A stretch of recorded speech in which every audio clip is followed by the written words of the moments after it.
Hey guys, welcome back to the channel. Hope you're doing well.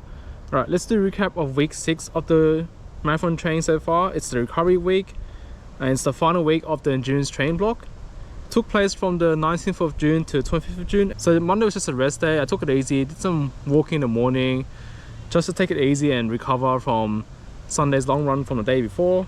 Tuesday was a 13k general aerobic run with some speed work at the end. I did that at Salt Pan Creek and Riz Park. I wore my Rebel V3s, so it's a bit lightweight this time and it felt great down the trails. And then when I did the strides at Riz Park, it felt pretty fast. Yeah, much better than the glycerins, I guess. Wednesday was a 19k medium long run. This time I felt like joining Rhodes runners for their run. So this time I ran at night. It's the first time I ran at night in like a long time since like last year training for a marathon. So Rhodes Runner starts at 6:30 p.m. at Lewisburger Park in Rhodes. And there's two running groups. One is the 7k running group and one is the 10k running group. So there's like a 3.5k loop or a 5k loop from Rhodes all the way to Putney and then back.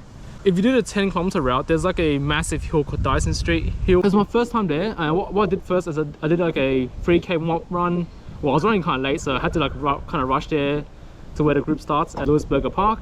And then I did the 10k with those guys. It was my first time there, but it was like kind of large turnout, I guess. There was like around 30 people, and it was like, I guess like 15 people per group, respectively, between the 7 and the 10km running groups. It's kind of nice. Check them out if you're in the area. After my 10k run with them, I ended up doing like a 6k run at Sidlin Park around like the Louis Sauvage pathway area. I forget how dark Sidlin Park gets at night sometimes. Yeah, but luckily I brought a flashlight. I think next time I'll bring my headlamp instead, because it's much easier to run in headlamp than like carry a flashlight for running, I guess. Thursday was an 8k recovery run. I just did around Bankstown, Riz Park, Memorial Park Oval, that kind of stuff. It was a bit tiring because of the previous night's run with the Rhodes runners. Running at night and then doing a run the following morning is kind of tiring sometimes. But yeah, luckily it was a recovery run, so I just took it easy. Added some strides as well throughout the run, and yeah, went okay. Friday was a 16km general aerobic run, still along Salt Pan Creek. But this time I did some exploring along the M5 from Riverwood to Narwee. Salt Pan Creek was okay, but it was raining the day before, so the boardwalks were very slippery. The trails were fine. I had to take it really careful this time, just so I don't slip it and stuff. You know, this time I wore my Saucony Triumph 20s down the trail just to see how they felt. I really regret it because, yeah, it kind of made my right Achilles kind of sore. Not really sure why. I think it's because the stack is too high and there's like not much ground feel, and running on the trails with that kind of shoe just doesn't do any favors. Pretty sore Achilles afterwards. Probably wouldn't do it again. Yeah. Saturday was Rhodes Park run. I was running kind of late again, so just did like a little rush 1k warm up. Didn't get time to like get any strides or anything. So yeah, and my Achilles is still sore. But this time I was aiming for like a sub 18-minute park run. With the Achilles being slightly sore from the day before, yeah, I don't know if I was gonna make it, but I decided to start at the front. And then at around the 200-meter mark of the race, there was like a lady running with a very big dog, and it was very crowded. So I was like, oh, okay, I don't really want to stay behind because I felt kind of slow. So I just like surged past it, and for whatever reason that really helped me maintain the pace throughout the whole race, I guess. Like I surged from that 200-meter mark all the way to the 400-meter mark where the first left turn is. So yeah, it broke me out of the pack, and that kept me going. Then I started to hang behind a small pack for the 2nd and 3rd kilometer, and then afterwards I broke off between the 4th and the 5th kilometers. I was neck and neck with this really young kid who was like also aiming for sub 18 minutes, and you know, he also managed to get it as well. He's probably like 12 years old and it's like running sub 18. That's a bit that's kind of crazy, you know. There was another guy who like overtook me like towards the last kilometer, and you know, he helped me push me through as well. I tried to hang on, but really couldn't go that fast. I actually get 17:56 big PB, and then also a park run PB, I guess. Then afterwards did some volunteering, barcode scanning. It's always fun, you know. I'm not really sure if I was a good idea to push a 5k in my recovery week. I still had a sore Achilles, and I don't know if it was worth pushing it. Oh well. Sunday was a 24k long run. I just did it from Campsie all the way to Libby Park by the Cooks River Cycleway. My Achilles were still sore from Friday's run and also Saturday's park run. Yeah, so I just took it easy, and also like it's kind of hard to go fast because park run kind of drained me a bit as well. It was pretty steady, so it went okay. So yeah, that brings the total weekly mileage to around 88 kilometers. Overall, not a bad week, but I feel like I should have taken it a bit easier since it was a recovery week. I probably shouldn't have done the park run as quick as I should have, especially with Achilles being sore from Friday onwards. It wasn't a good idea, but yeah, we'll see how it goes for the next week, I guess. Next week is the beginning of the new training block, which is the endurance slash lactate threshold training block. So there'll probably be more LT efforts sprinkled into my training. I think my Achilles should feel better by next week, and we'll see how it goes. I also want to quickly talk about running solo versus running in a group. I think it's fun and healthy to like run casually with others and like socialize, not take running too seriously. But if you're serious about your goals, or like an upcoming race, for example, you gotta plan things out. You know, you gotta like have discipline, be consistent, and also intentional with your prescribed workouts, regardless of whether you run solo or in a group.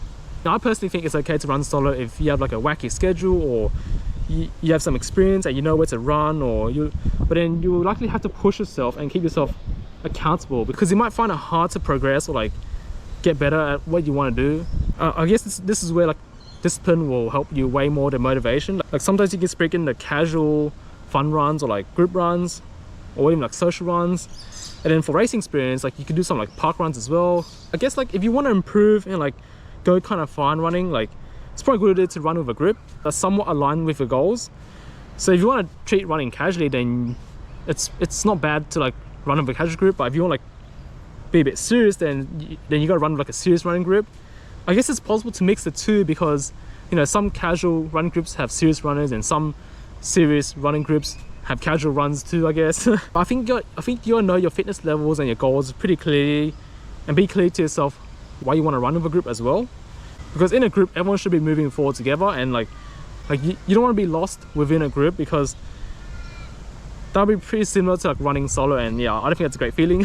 Yeah, I don't have much knowledge about running groups, I guess, but like I'm guessing casual running groups are great for like if you're like a beginner or you're sort of new to the sport, and maybe you don't have enough time to commit to regular training, so you just there to like show up every now and then and have a bit of fun, or like socialize or that kind of stuff. And they cater to more people, and they're probably more inclusive, I guess.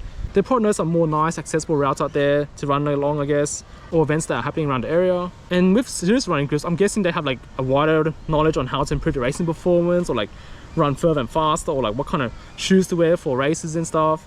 They probably have access to or provide professional coaching, and they probably even run on tracks, I think. And maybe there's other running groups too, not just those two categories of like casual or serious. There's probably like mix in between, or like whatever. I'm not really sure. I need to like look into it more, I guess.